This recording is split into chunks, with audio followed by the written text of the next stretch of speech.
Hello and welcome to the Sonic Cinema Podcast. My name is Brian Scuttle. Thank you for joining me at www.sonic-cinema.com as well as the Sonic Cinema Podcast YouTube page.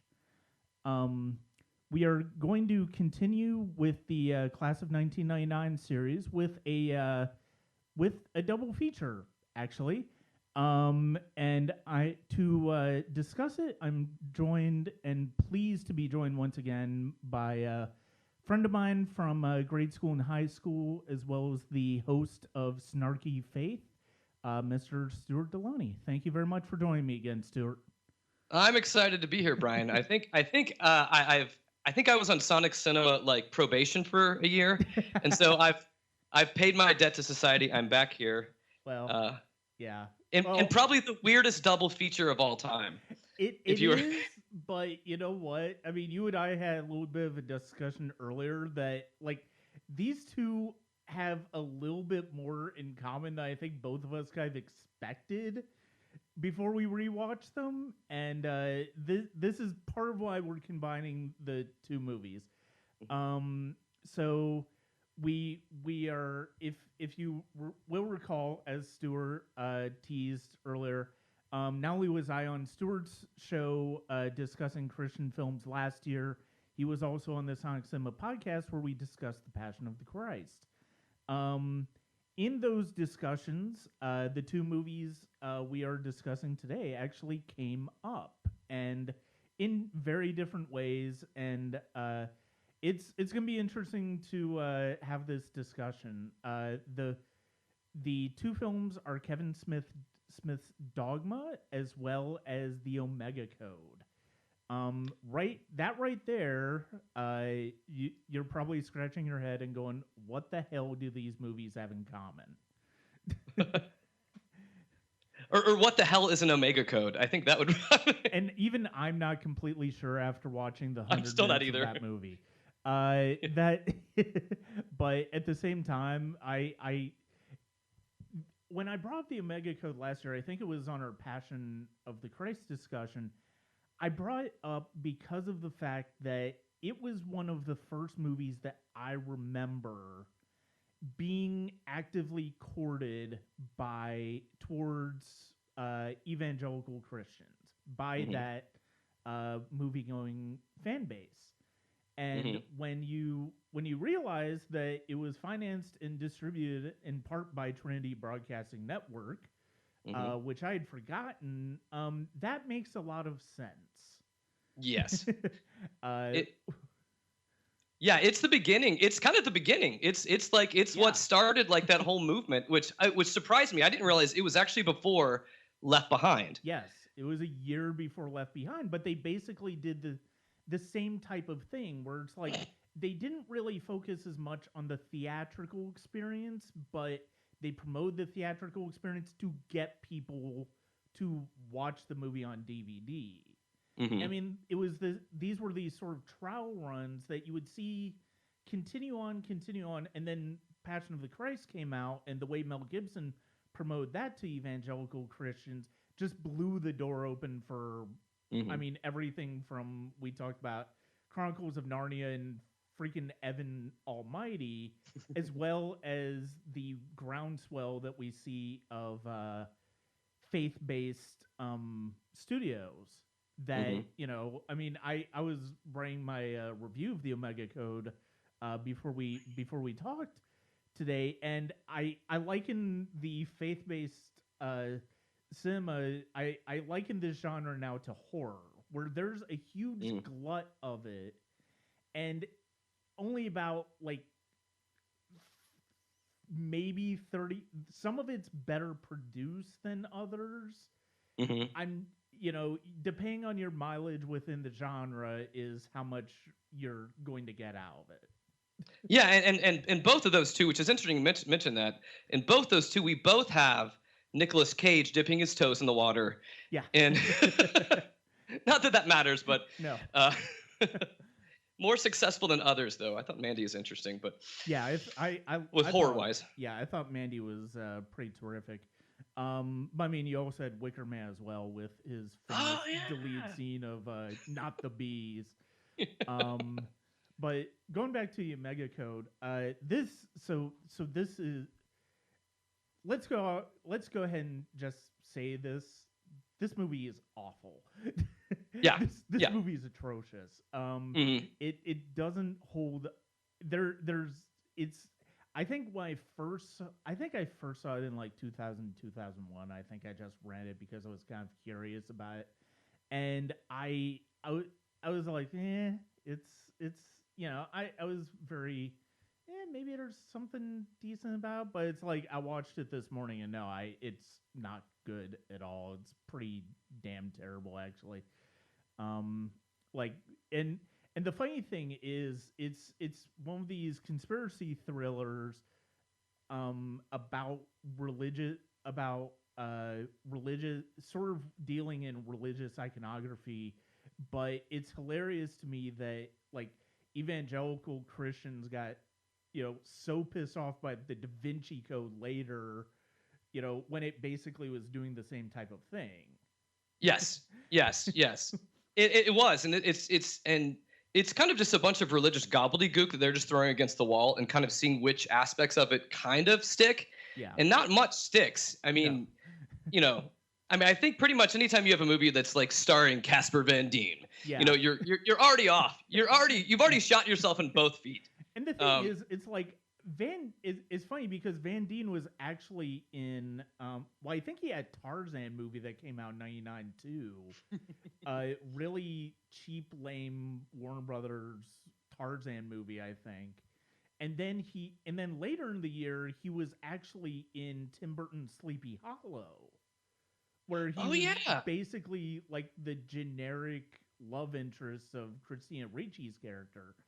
But it was funny. It's like I couldn't help but think of, because I love Mystery Science Theater. I love riff tracks and stuff like that. And they've actually done a couple Van Dien movies over the years live. They did Starship Troopers, which was one of their first live programs.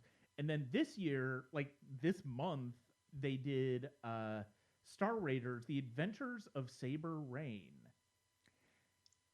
It came out in 2017, and it looks like a movie that came out in the mid-90s. That's the level of quality. And all I could think of watching the Omega Code is like Riff Tracks really needs to take this and do this live to sort of flesh out the Van Dien trilogy that they're working on in their live shows. That's a good idea. This is. I mean, how do we even get into talking about this movie? That's the fascinating thing. It is. It feels like actually like it's a bad movie from 1999, but it feels like a bad 80s movie. Yes. The way it's thrown together, like just music and everything, and even like it to me, like, well, the thing that kept getting me was the characters have no motivation to do anything, and it's almost like they're bipolar the entire way through. Mm-hmm. I'm going to do this. No, I'm going to do this. And it boggles the mind that someone actually wrote this and produced this. Yeah. And what's even more mind-boggling is, I don't know if you remember, if you looked it up, they made a sequel to this. Yes. A couple of years later. Megiddo, Omega Code 2. Which how do you do a sequel to a movie that supposedly kind of neatly tidied this whole thing up at the end of it? Your guess is as good as mine, but I don't want to find out though. But honestly, Hollywood's been doing it for years. I mean, so I can't really say anything. So let's try to explain this movie as much as possible. Basically, there is a computer program that a rabbi in Jerusalem has created that scans through the Torah looking for, hidden prophecies in the Torah. And these prophecies are being used by a media mogul who is also supposedly a humanitarian to lift himself into a place of power that revolves around peace in the Middle East between Israel and Palestine. Yes. And Oh, by the way, and Casper Van Dien is somebody who is like a motivational speaker who is also interested in finding hidden prophecies and hidden codes within the Bible, who's brought into the world of this media mogul. And it turns out, spoiler alert, the media mogul is the Antichrist. This is about as bonker, and what he's doing is he's leading up to Armageddon, and using these prophecies to get him there.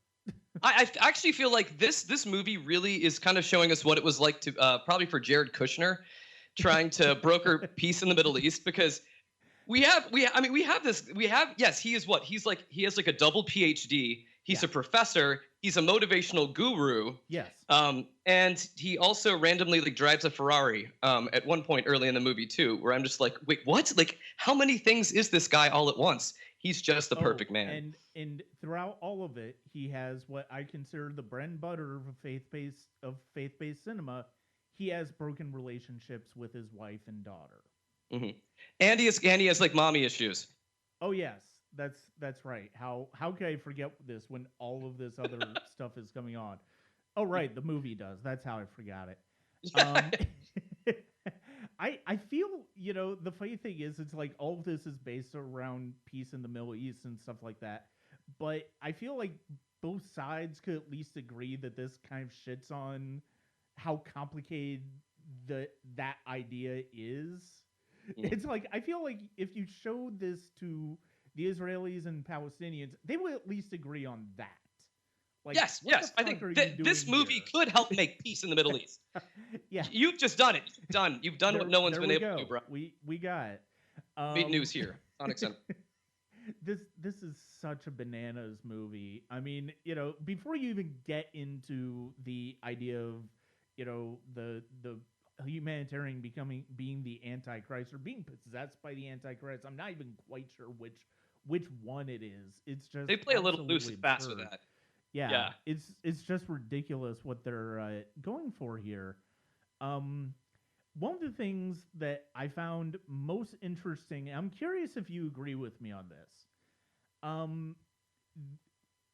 For me, if I boil this movie down thematically, if I boil down what story that we can decipher about this thematically, this is a movie about people finding meaning that they want to find in the Bible in a way that benefits them.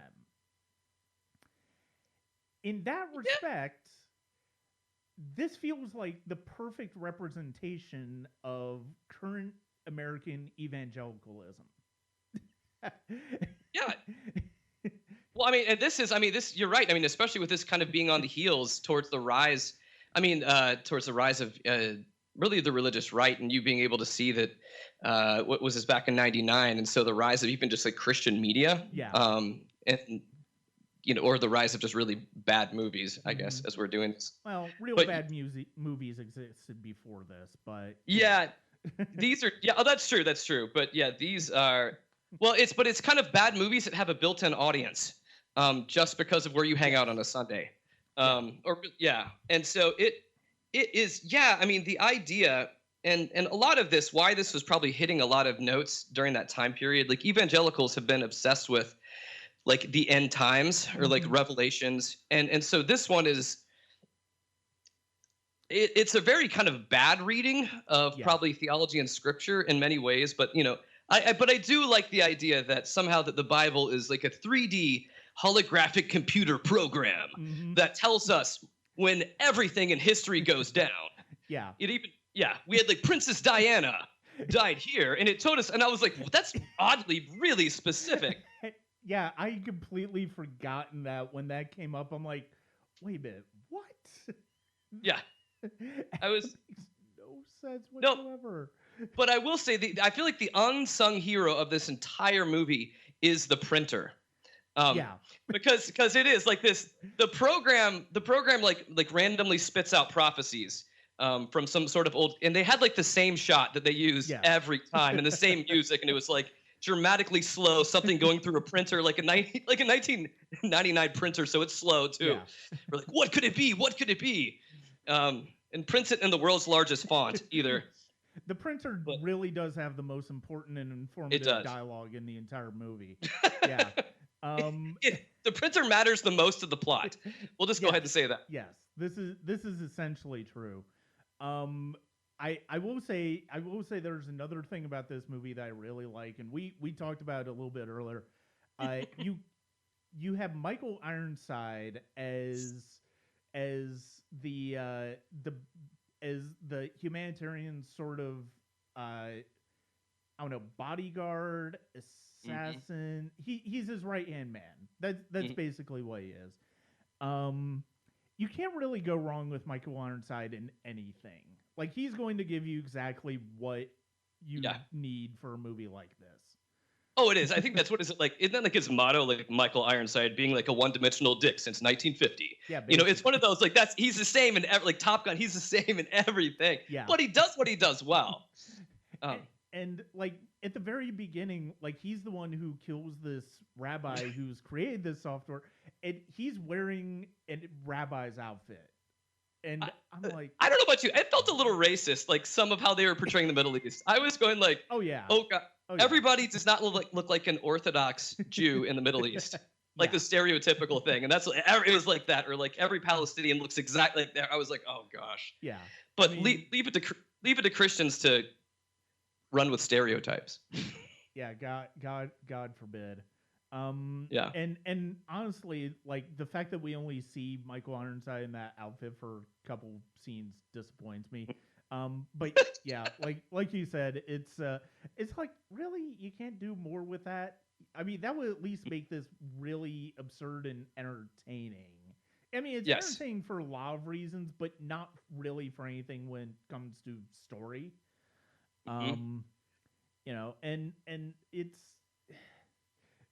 I had forgotten, like, when we talked about it, we talked about like this, how this was one of the first big movies that sort of like catered to evangelical Christians, and they really made a point of targeting that audience. It's like, I looked it up on Box Office Mojo earlier. It only made $12 million, which granted is about double its budget, but it's like, I really thought it made a little bit more than that. Yeah. But at the same time, it's like, that's actually not bad numbers for an indie. It really isn't. And when you consider the fact that, like with Left Behind the next year, they were basically using the theatrical release to drum up the video release. And that, I mean, that's something that happens now with indies. It's like you play screens, you play limited releases in certain cities, but your big push is the video release, the video on demand release now. And I was just kind of surprised that the movie had made as little as it did, but honestly, it's like, I guess that kind of makes sense. Except for but the sequel, Brian, if you were worried about a movie not making much money, the sequel was it cost. So again, like, I think I looked this thing up too. So the original one, like I was way too fascinated with this movie. The original was $8 million and supposedly brought in 12 or like 12.6. Yes. The sequel, they went big. It was 22 million. Oh my word. And it brought in 6. So you basically went 3 There's times a law of diminishing returns of here. The original. Yeah. And then you made like a quarter of that. But yeah, basically. Yeah. Again, what could go wrong? I don't even know why a sequel to this was even made. When did you? Which still has Michael York in it. Michael York in it. Yes, but not Casper. It was because he's supposedly the Antichrist. Michael York, no doubt, Michael York doing a fantastic James Mason impersonation. I'm going to say, like, his voice. If I didn't know any better, I would swear James Mason were in this movie. If you're not familiar with him, he was in North by Northwest. He was in Lolita, Kubrick's Lolita, and a bunch of other fantastic movies. Michael York sounding like him, basically completely absurd role in this movie. It was, but I kept expecting it to be like, Austin, that's my mother. Yeah. You know, like I just kept hearing Austin Powers like as I'm listening to him talk, also at the same time, which would have made it more interesting. But so I know you just rewatched the movie yesterday. Did you? Yes. Had you seen this when it came No. out, or around the time that it came out? No. I mean, I think like I was good. Okay, so we're 99. We're going back. No, I've like tried to actively. I've grown up around the evangelical world, and usually when people would start trying to push, like, you have to watch this, like, and this time, what was this? Probably VHS or DVD. I don't even know, but they were pushing this on. That in between, like they were still doing VHS, but DVD was starting up. So I just remember when people would actively try to push this stuff, I would be like, no, I'm good. Or I would take it and be like, and not watch it and hand it back to him later. It was great. And I read the back cover. No, like this is the kind of thing that I probably wouldn't have, it would have been hard to sit through. Mm-hmm. And like it was again now. Yeah. I mean, I feel like it's even more funny because I've kind of become more jaded towards this whole, this whole realm of things, but yeah. I hadn't watched it, and I'm actually, I go back and pat myself from 1999 and say, like, good job there. you didn't waste any of your time back then. No, I wasted time on other things, but not this. Yeah, it's like, and this is a movie that it tied, and there were a lot of films in this year that do this. They tied into anxiety about the millennium, anxiety about the upcoming millennium, and it's like you had other movies.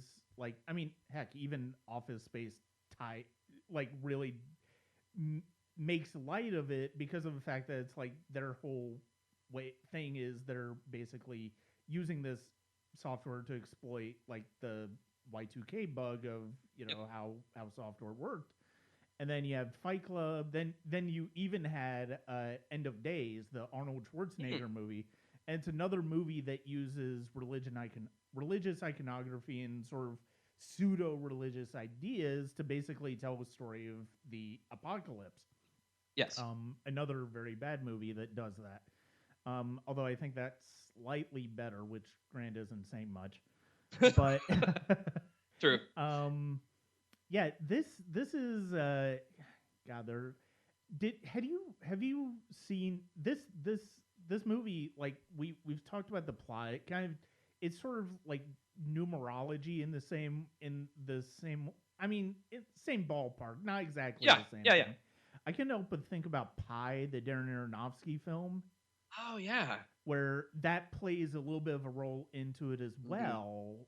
Near the end, like these religious scholars try to get the main protagonist of their, who's a mathematician who looks at numerology and stuff like that, to try to decipher the Bible in the same way.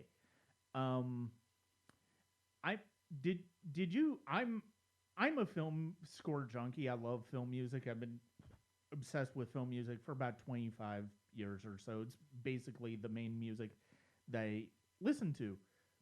Did you happen to notice who wrote the music for this movie? I noticed it when I looked it up. Okay. For this, but it was it was like at least credited with two different people. But I wasn't quite sure about that one. But it was which would make sense because the score is incredibly uneven.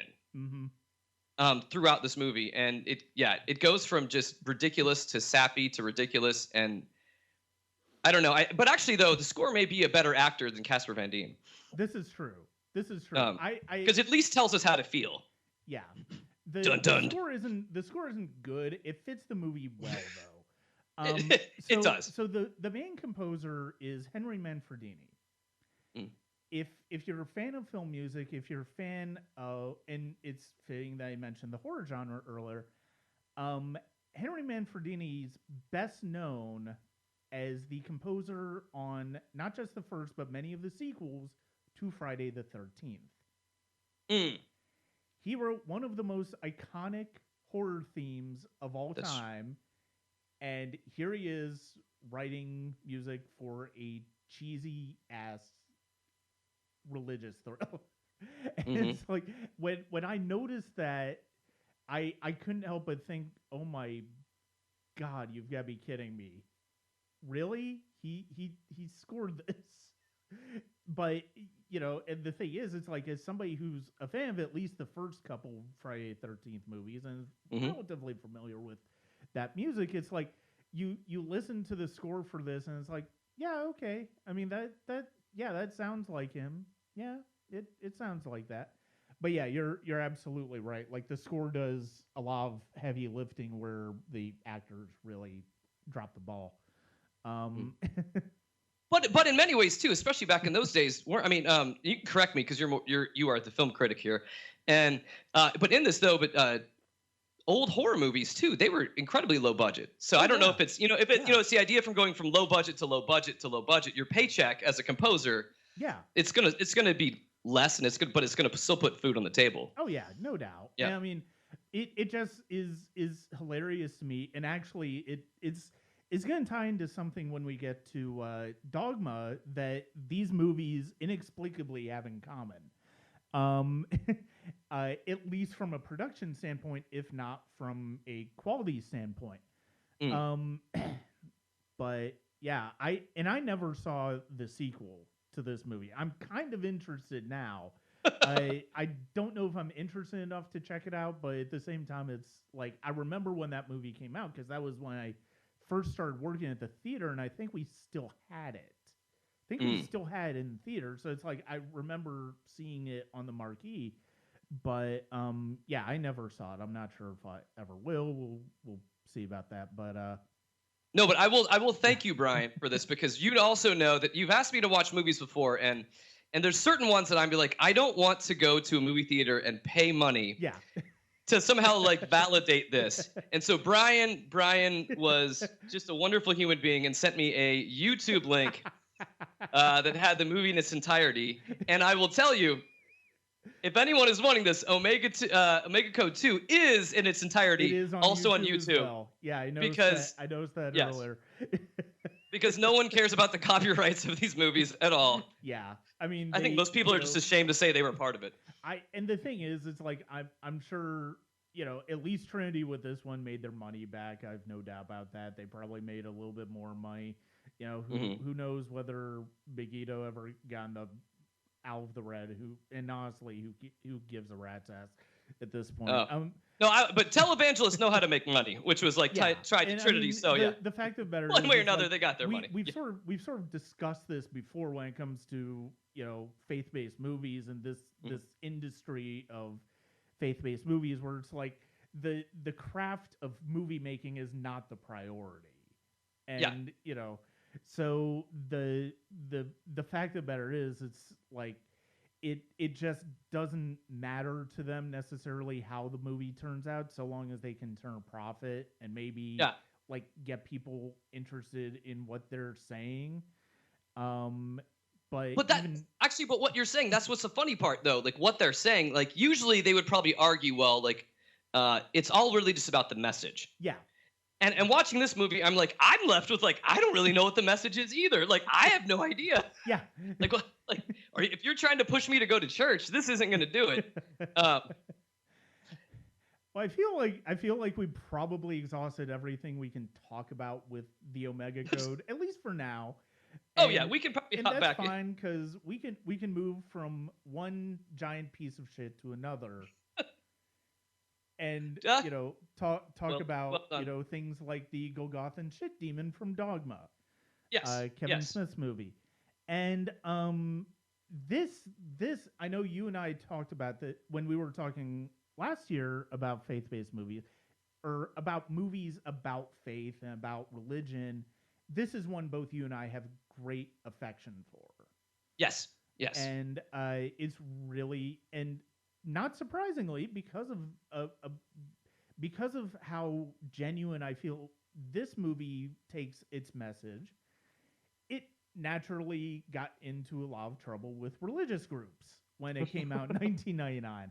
A lot of people, especially when it came to the Catholic Church, they were not fan. They were not a fan of what they thought Kevin Smith was saying.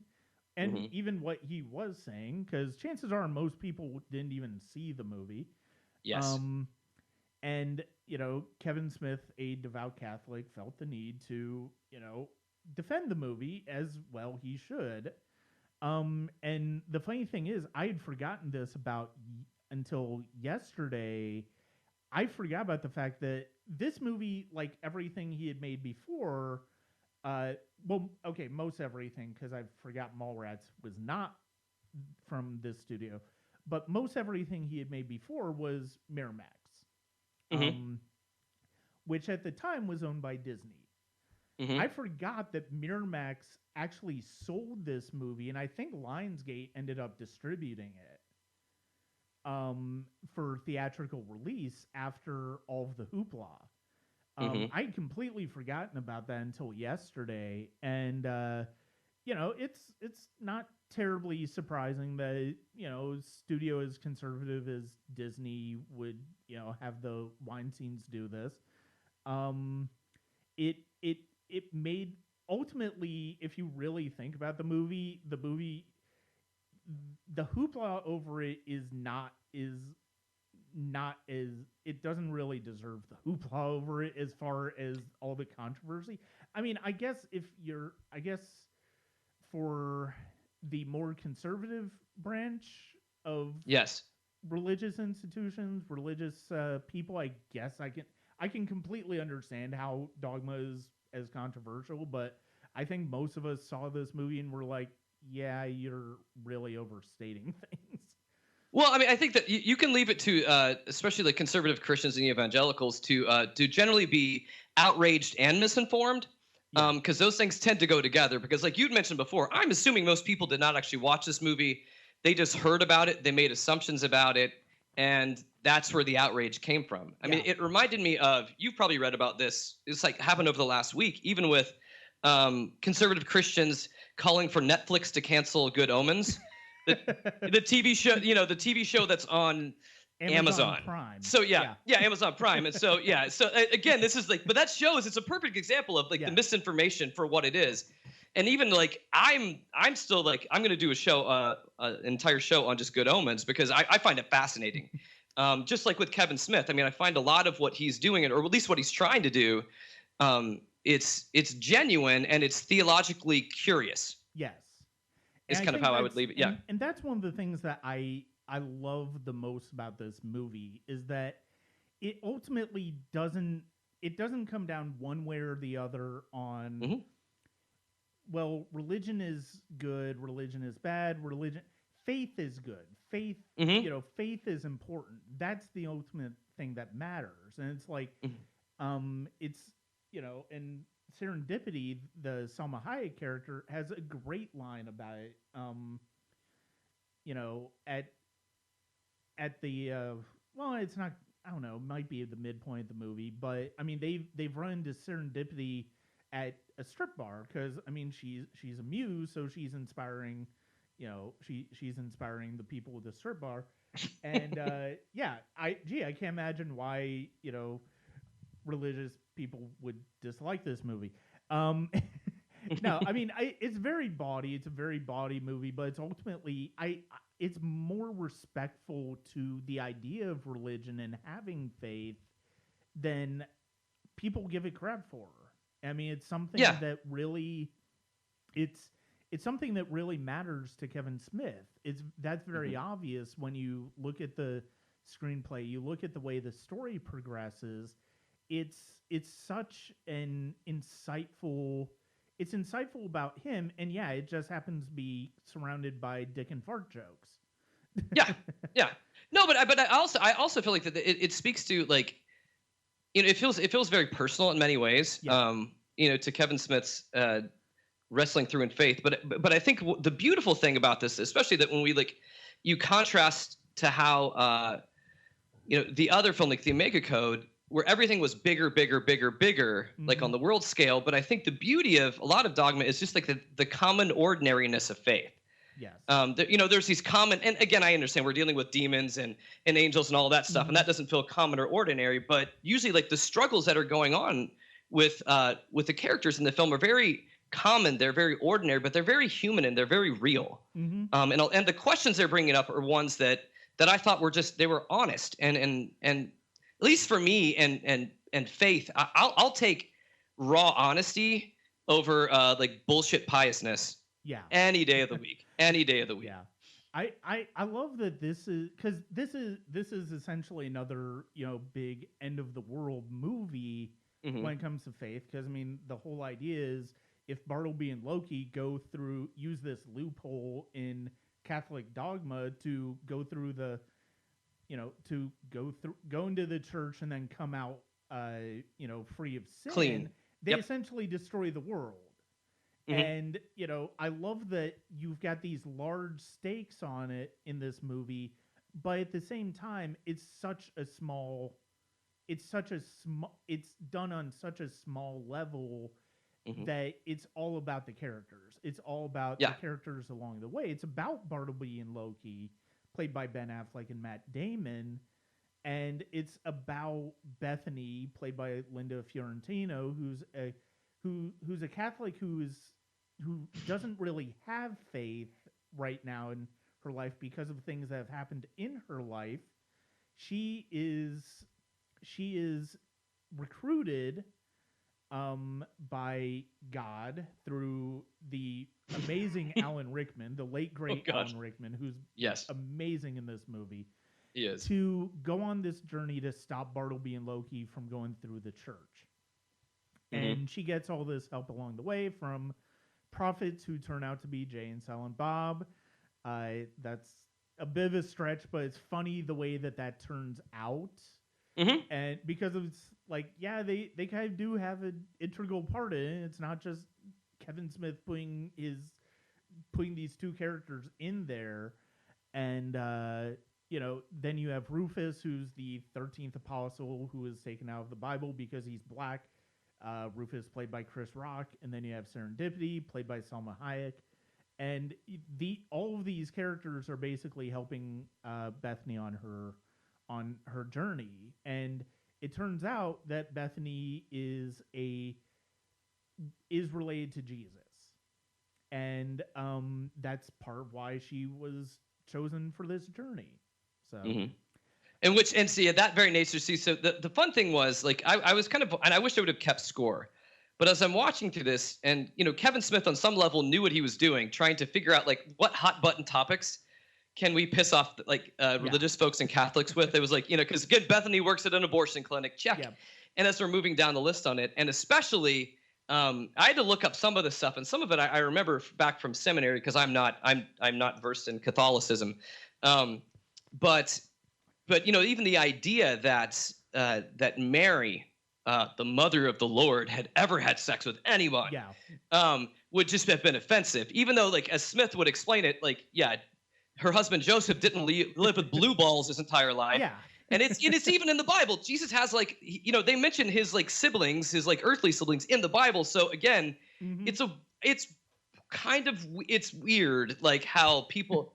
I don't know. I mean, I feel like, because he'll do something that's that's meant to be offensive, but then also turn it into something sweet. Yeah. It's this weird ability to kind of do that.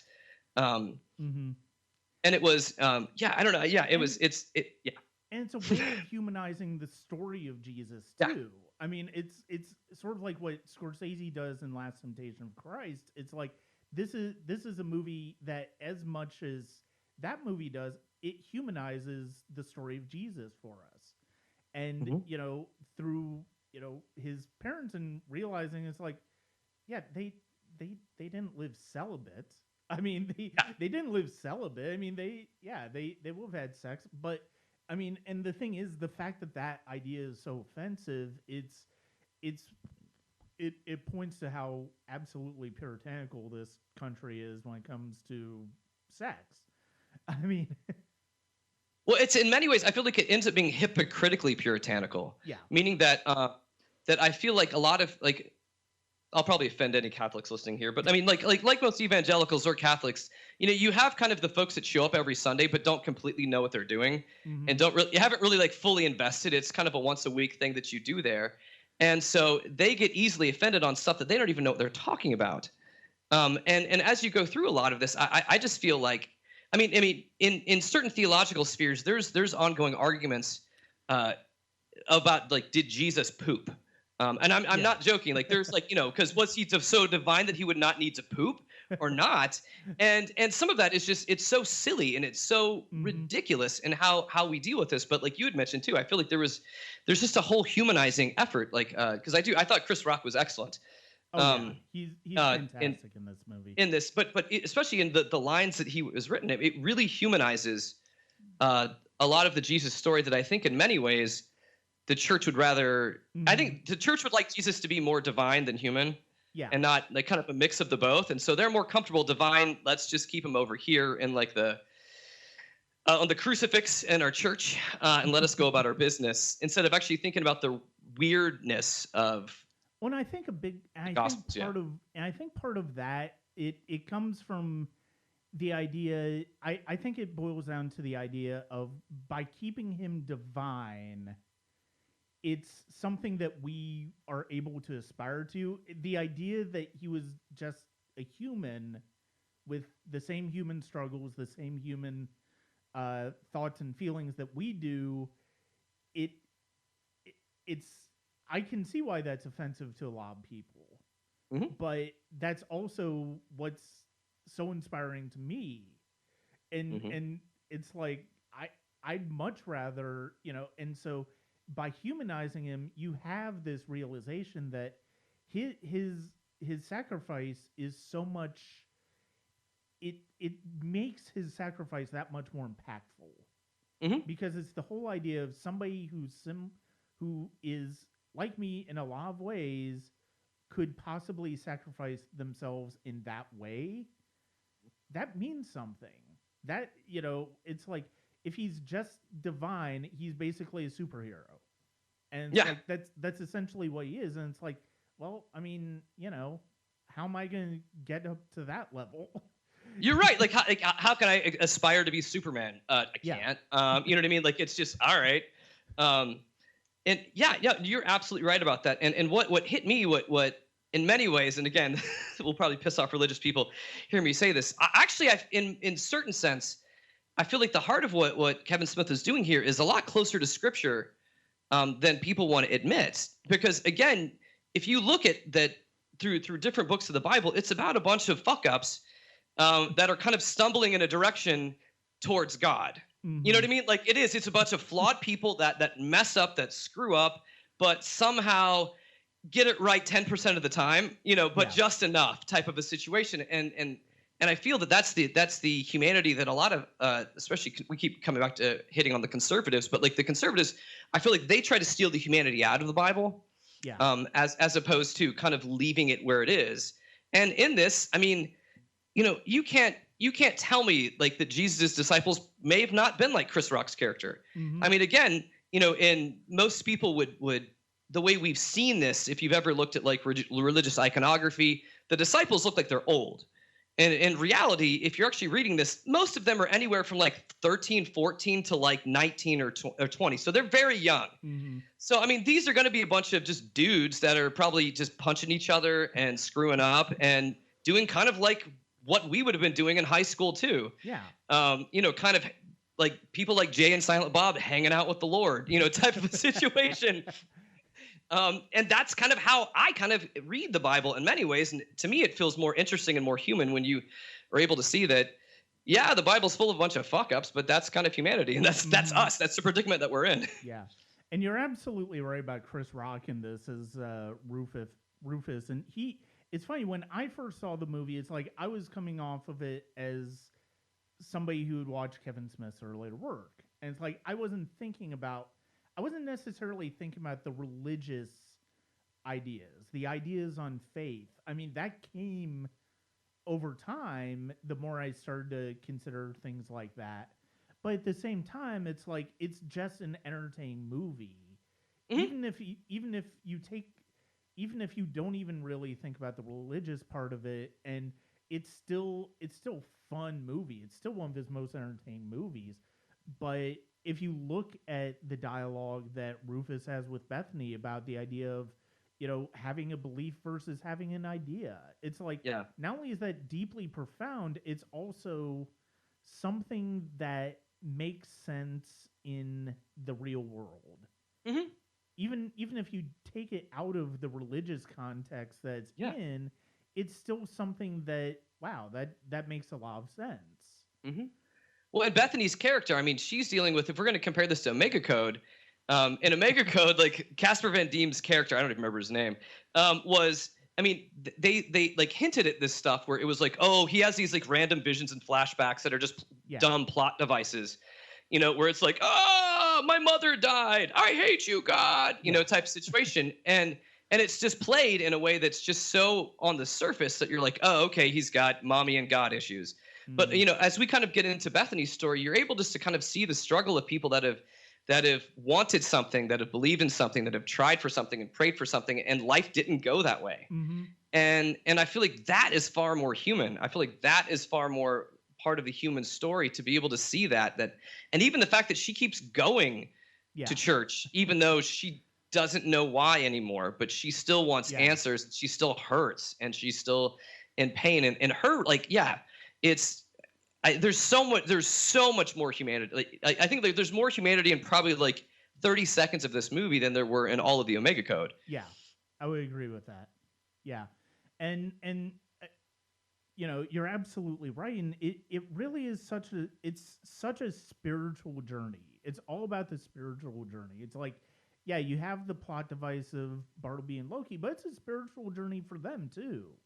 Like, they were cast out. They were cast out of heaven, and for things that they did, and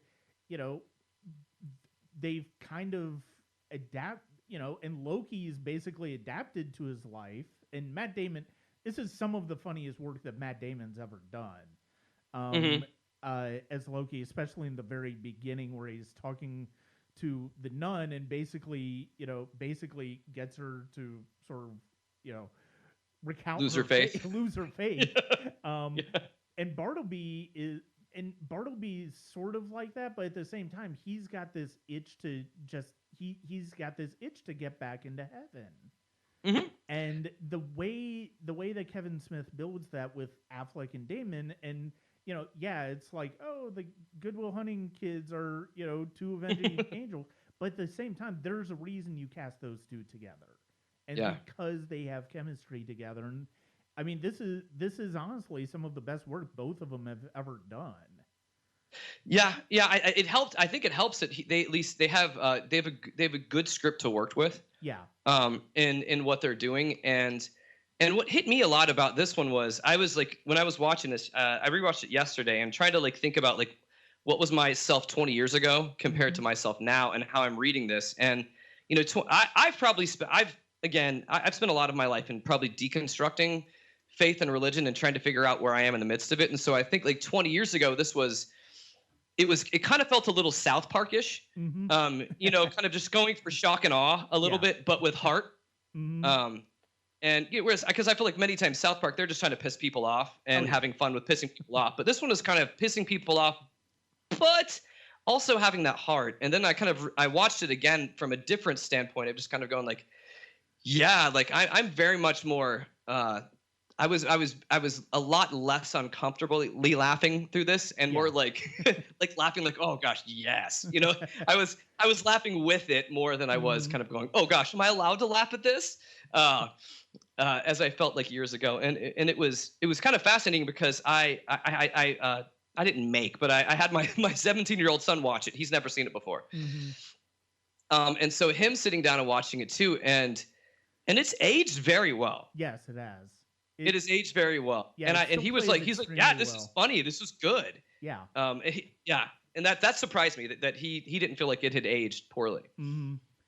Yeah, and I'm curious. So what did he think overall?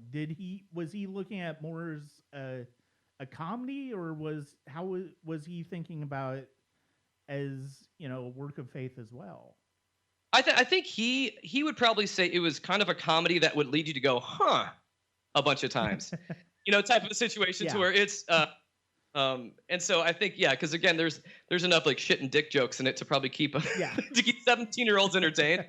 But he's I'm not going to say, but he's a smart kid, and I think because we had a good discussion afterwards, just kind of talking through some of the stuff, and and how it hit him in many ways, and going like, yeah, he's like, yeah, I never really thought of it like that. Yeah. And I think the weird thing is, and no one will admit this, but that's like with most Christians, they'll say that like the Christian film industry is made around creating conversations, and the idea that conversations will lead to conversions, and in all I don't think I've ever seen anything that's from like that Christian industrial complex movie making machine, pure flicks, and all that would ever A, really make me watch more than 10 minutes, or B, like, but really like think deeply. Yeah. Because, you know, in so many ways, they're just telling you what to think. They're telling you what to believe. They're telling it to you.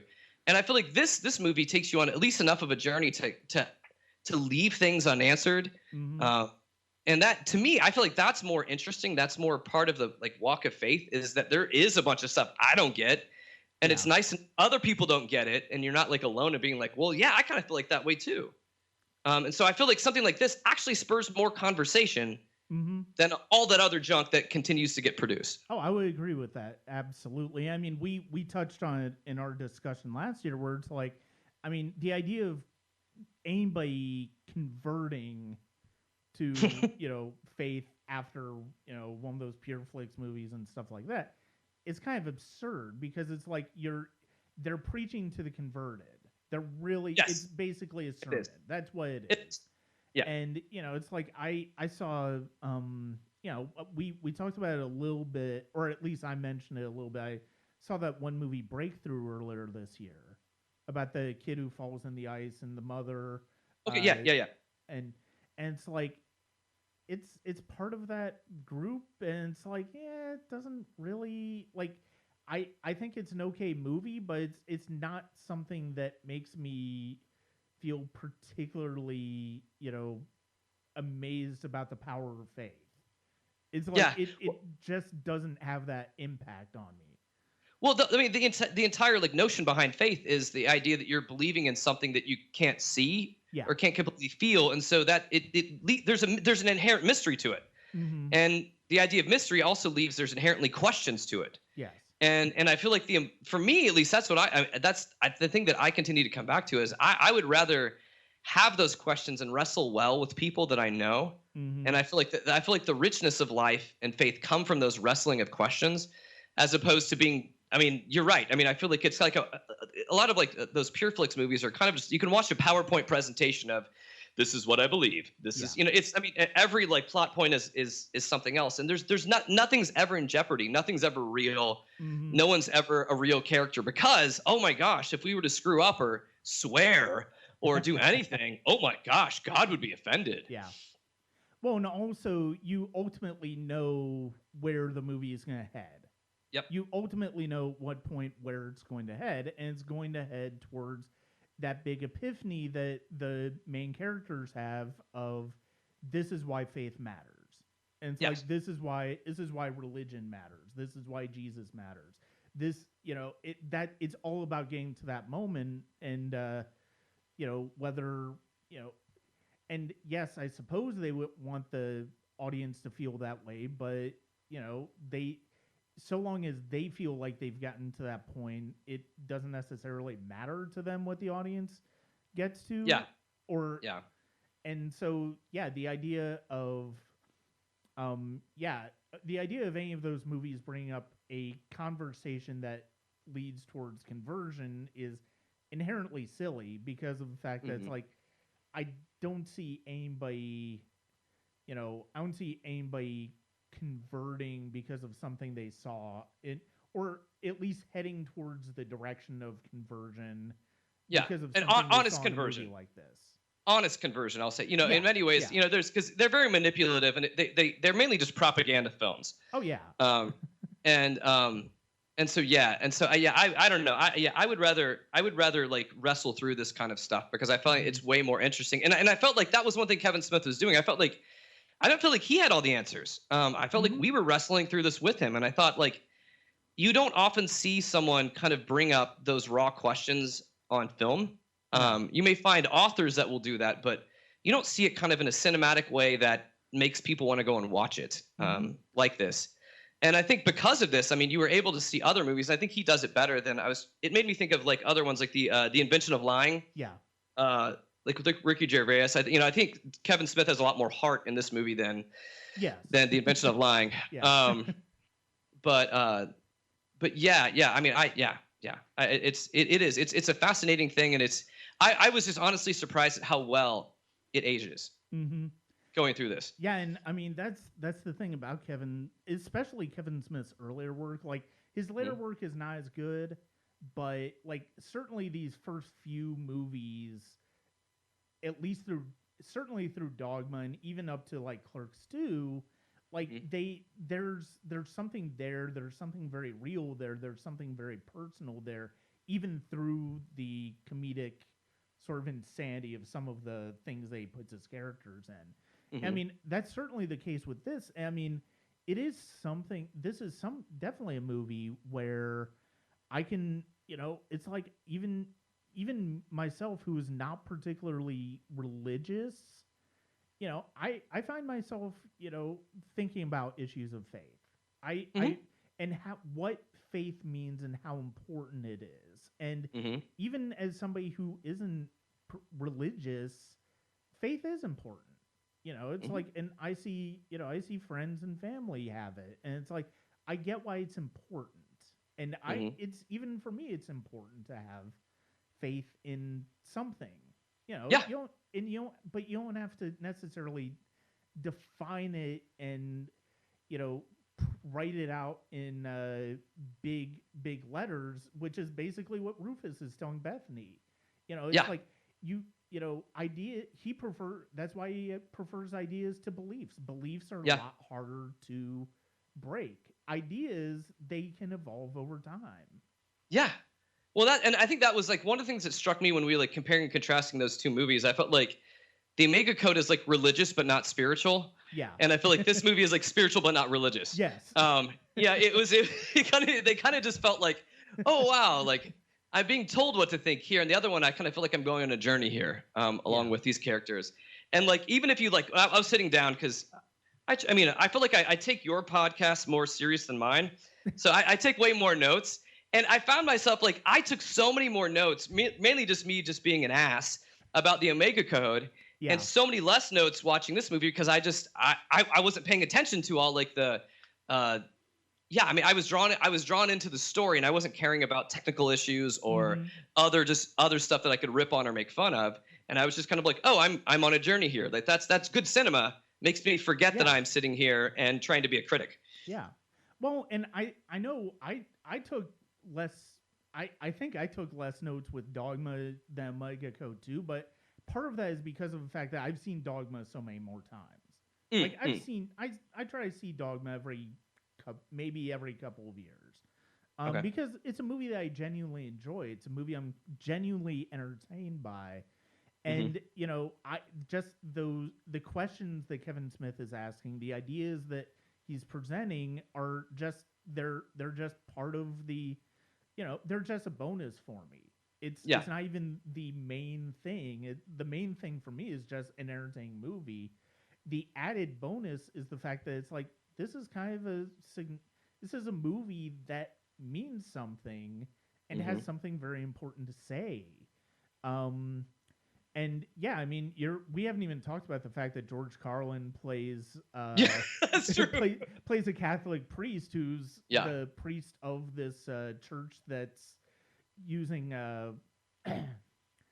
planetary or what is it? Planetary indulgence? Isn't that It's some sort of like it's some sort of bizarre kind of side Catholic belief that he's pushing there. But the main thing that we remember from George Carlin is this is where like the meme Buddy Jesus came from. Yep. So that was Buddy Christ. Yeah, Buddy Christ. There we go. Yeah, and that's one of it pokes at the ribs of especially Catholicism, but at the same time it's that all that's I mean really if you really want to think about it, it's like, I mean, this wasn't at a time that we talked about with Omega Code that the whole Christian film industry wasn't, as big as it is now. But it's like that's basically Kevin Smith sort of like poking fun at all of these people trying to make religion hip in order to sell it to younger people. Mm-hmm. And I mean that's all that is. It's really Christ is. And it still exists. And so if anyone, this is a total aside, like there is the world's best, not the world's best, but it's a fairly interesting and humorous Instagram account called Preachers and Sneakers. And so it's someone that actually literally like these big pastors and preachers that are the cool ones now. Yeah. And so this guy, he goes and takes snapshots that they've posted online and then tells you how much money they paid for their outfits. And a lot of them are like $1,000 sneakers. Yeah. You have this and it's, you see that all this is marketing again, like you'd mentioned, like Buddy Christ is this idea that, these new pastors, you have to look this certain way and do all of this. And still it's marketing. Yeah. And it's marketing and it still has nothing to do with any of the stuff that really matters. It's a marketing machine. Yeah. Whereas faith has become an industry in America. I mean, really, that's kind of what Carlin's church is playing towards as well. It's all it is a ploy to get people into the seats. Mm-hmm. That's really it. By saying, your sins are forgiven. You come through you go through the church and you're clean of sin, you're free of sin, and who wouldn't want that? Yes. It's like that's all it is, and it's like that's one of the and you comparing it to South Park, it's very spot on. Like, I mean, South Park is more savage, but like Kevin, it's more savage and more direct. But Kevin Smith it's very sly satire. It's very he'd much rather nudge religion and nudge these institutions than him with a sledgehammer. Yeah, and I think that's what makes it so impactful. And to tell me if you feel like this was fair, I hadn't thought about this until I watched it again yesterday. In many ways, it kind of just the nature of going on this kind of haphazard journey. It reminded me a lot of even Hitchhiker's Guide to the Galaxy. More so the book than the film, by Douglas Adams. It kind of felt like this weird, almost like road trip with all of these characters that are spouting really interesting stuff, and philosophizing about all this stuff in life, but they're all just ordinary and weird and odd. And that's an interesting comparison. Yeah, I can see that.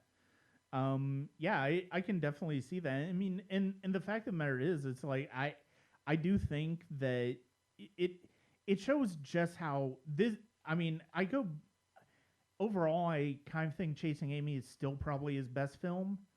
I think overall it's much tighter as far as the type of story it's telling.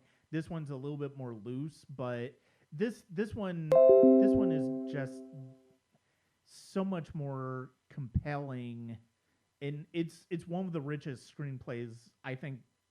I mean, really, any comedic filmmaker recently has ever done. And a big part of it is because of how many layers you have. You have you have the silly comedy, you have the raunchy comedy, but at the same time you have this other layer that's a little bit more serious, but not so serious because of the fact that it's like you have during the scene where Rufus tells Bethany her lineage, you have the punchline of Jay saying, "So is that make Bethany part black?" It keeps kind of it folds back on itself, especially all these storylines that are going from here to there with that too. Yeah, and I will say, like, I think to have, and I'm not the only critique I would probably even have for the film would just be, I think it could have been tightened up a little bit. Yeah. But again, we're looking back 20 years on this as well.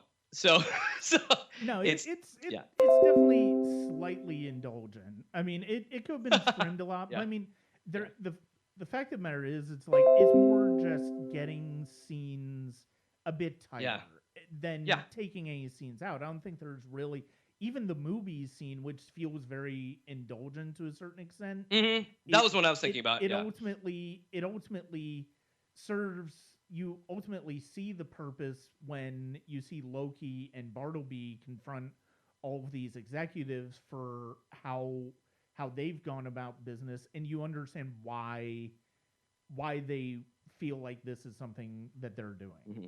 That's well, important to do. and in that way too, because that one kind of even parallels, I think, as much as because they're kind of ripping on Disney to some degree. Yeah. With that, but it's also, I feel like just layering that, it also is paralleling it to how the church is a business. Because especially with Carlin's character as well, that it's a marketing campaign that they're doing because they need to get more butts in the seats and all that kind of stuff.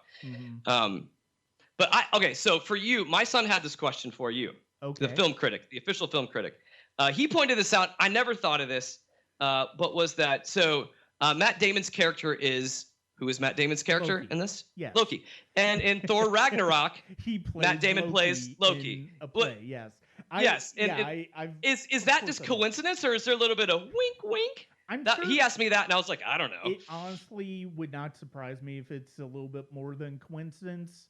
I think, it's like the director of Ragnarok has a pretty sly sense of humor, so I have no doubt that into the back of his mind, he was thinking, "Oh, hey, Matt Damon played Loki in Dogma." It's like I completely believe that. But, okay. So yeah, I'm sure it's probably I'm sure it's more in a little intentional. Okay. It's funny that people you have people who may pick up on that or may not pick up on that as well. It's funny because of the fact that like one of my notes I have is Rickman's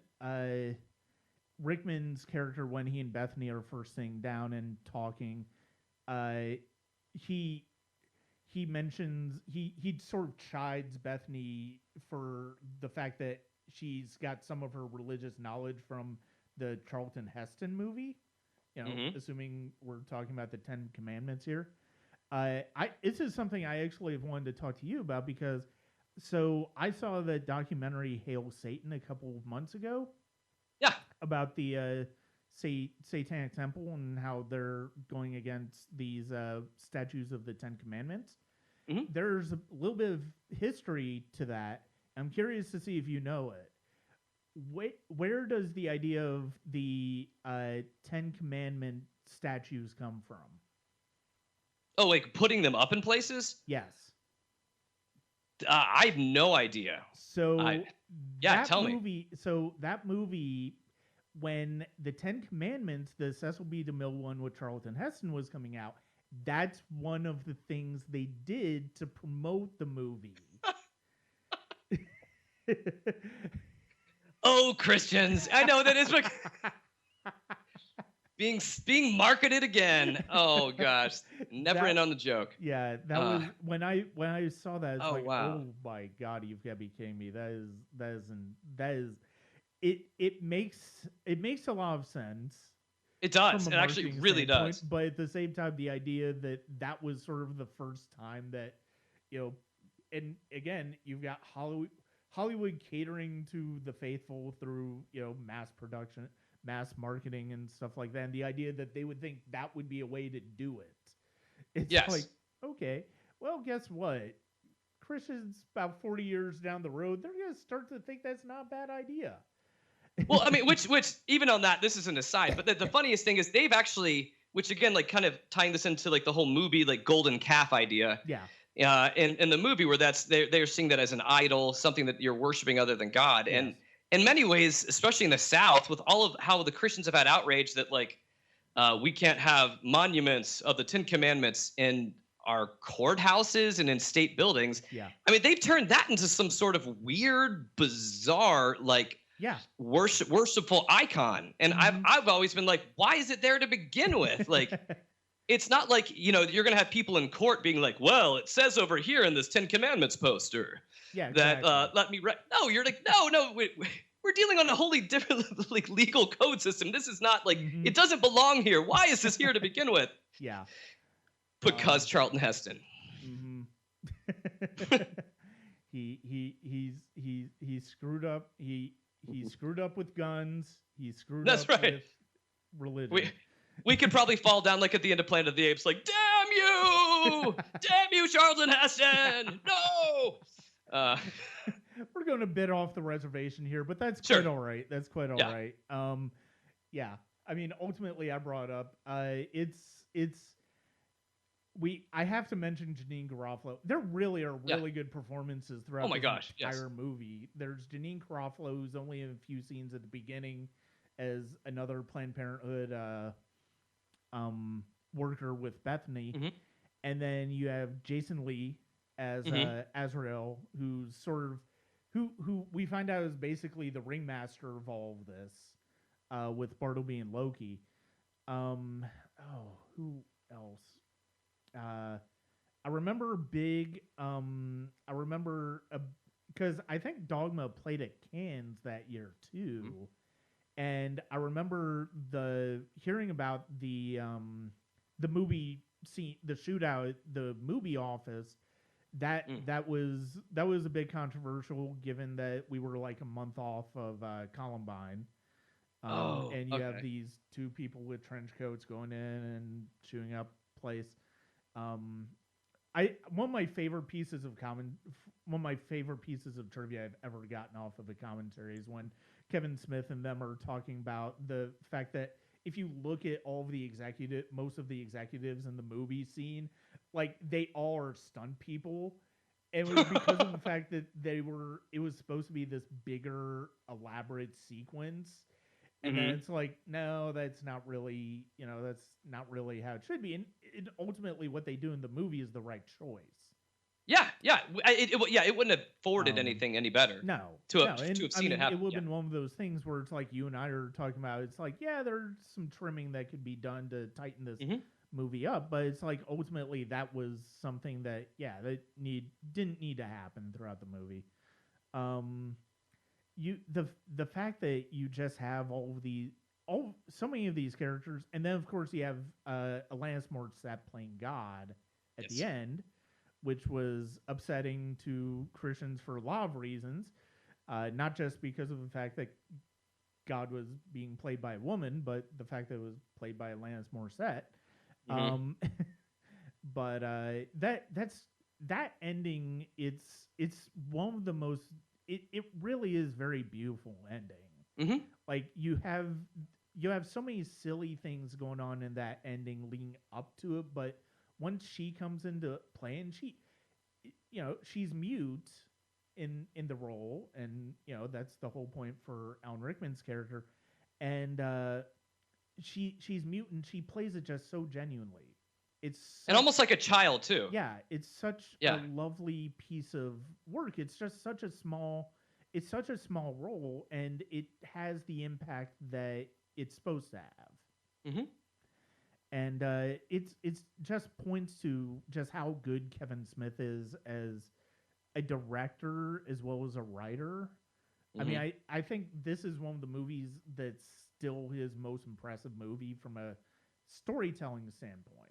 I think, because of the fact that he was able to tell this bigger story on such a small scale, it's like that's one of the things that's so enlightening about the movie, about him as a storyteller. How it's like you don't need to go big with it. It's like he can go big silly with it in something like Mallrats or Jay and Silent Bob Strike Back, but it's like he can also do something more personal to it. And I think that's one of the things I've always loved about Dogma.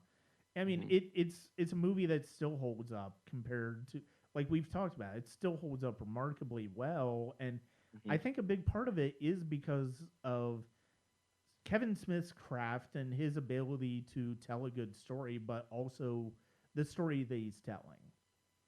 It is. And when I was thinking through this, like a lot of times when you have like folks that are from that have been part of stand-up comedy, they don't always translate to being good actors. But I felt like for most of the characters in here, whether they be the stand-up comics or others, every like character was well within their range. Yeah. And I felt like everyone they felt like they filled the character, they filled the role, and it felt human. And it wasn't like I didn't feel like anybody was stretched, and I didn't feel like anybody was out of place in that. I mean, probably the worst characters are just the weird hockey kids. Yeah. That's, I mean, and they don't have a speaking role at all. They're only in a handful role. I know. Scenes, and you don't really see him again until later, and it's like, Yeah. So yeah, I mean, but no, you're absolutely right as far as because this is just genuinely strong work from everybody, and it's not just. I mean, some of these actors are not necessarily the best actors. It's like I would say maybe. Well, I would say Alan Rickman's the best actor of the bunch, and probably followed by Matt Damon after that. I think those two are the ones that have showed the most range over the years. But at the same time, it's like, yeah, Ben Affleck is terrific. I mean, he's got history. Yeah. He had history with Kevin Smith, so where it's like Kevin Smith knows his strengths. He knows Jason Mewes' strengths. He knows Jason Lee's strengths. He knows a lot of these actors' strengths, and it's like even somebody like Fiorentino, who he hadn't worked with before. And I think he was originally thinking of Joey Lauren Adams as. Oh God, that would have been a very different movie. Yeah. Well, I mean, that was when they were still together. Sure. So, I think that was the original. I think she was the original choice for Bethany, but ultimately Fiorentino's the right choice for Bethany because of what she's able to bring to the movie. Yeah. And oh my gosh, that would have been a very different movie. Yeah, that would have been. It really would have. Oh man. I think it still would have been good, but I don't know if it would have been quite as good. Yeah. No, I think you're right. I know it's like it's almost like I'm self-editing in my head, going through like in a bunch of like the scenes where Bethany is just so good. I'm like, yeah. So yeah, you're right. I mean, I think it is. It was just it was very well cast. Yeah. One small thing I will say, we talked about the film music for the Omega Code. I would be remiss if I didn't mention the fantastic Howard Shore writing the music for Dogma, which is one of my favorite scores of his.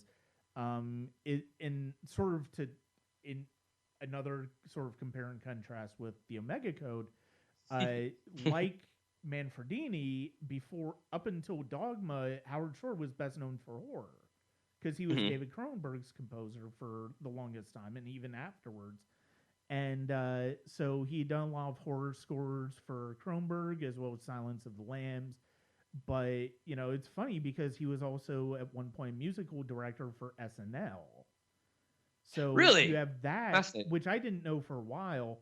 So you have that, and then you have his work for Tim Burton for Ed Wood that shows he's got a little bit more of a playful side. And one of the things I like about his score for this is that it's got some comedic elements to it, especially the really insane, annoying movies theme. But also you just have a genuinely lovely dramatic score too that ties into the key emotional moments of the movie. Mm-hmm.